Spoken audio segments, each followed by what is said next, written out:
Hello again, I'm Chris Woolf, author of Bumbling through the Hindu Kush, a memoir of fear and kindness in Afghanistan.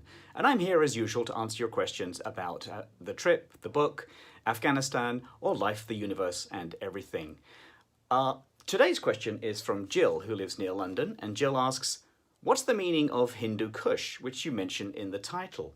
That's a great question, Gill. Thank you for asking that. And the Hindu Kush symbolizes Afghanistan. They are a set of very rugged mountains that dominate Afghanistan, so much so that in a sense the phrase Hindu Kush has almost become a metaphor for Afghanistan. It literally, when you talk about one thing, it means the other.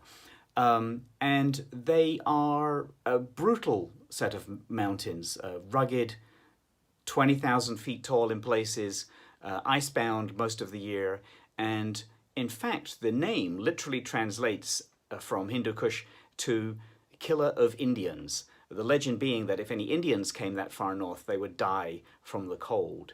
And they are in fact an extension of the Himalaya mountains, the ones that you see in Nepal and India, and that gives us Mount Everest.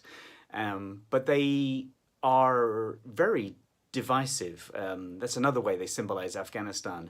The mountains form like a spine for 500 miles across the country, dividing it pretty much between north and south.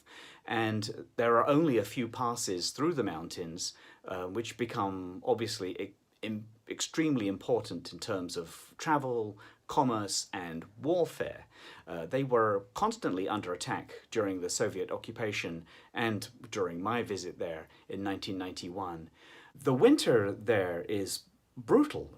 In fact, the winter can close the passes to traffic, and there was a time where we were on the wrong side of the mountains, behind rebel lines, and uncertain if we would get out in time.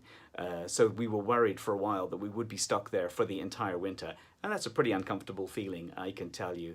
So I hope that answers your question, Jill. Hindu Kush pretty much is a synonym or symbol for Afghanistan more broadly.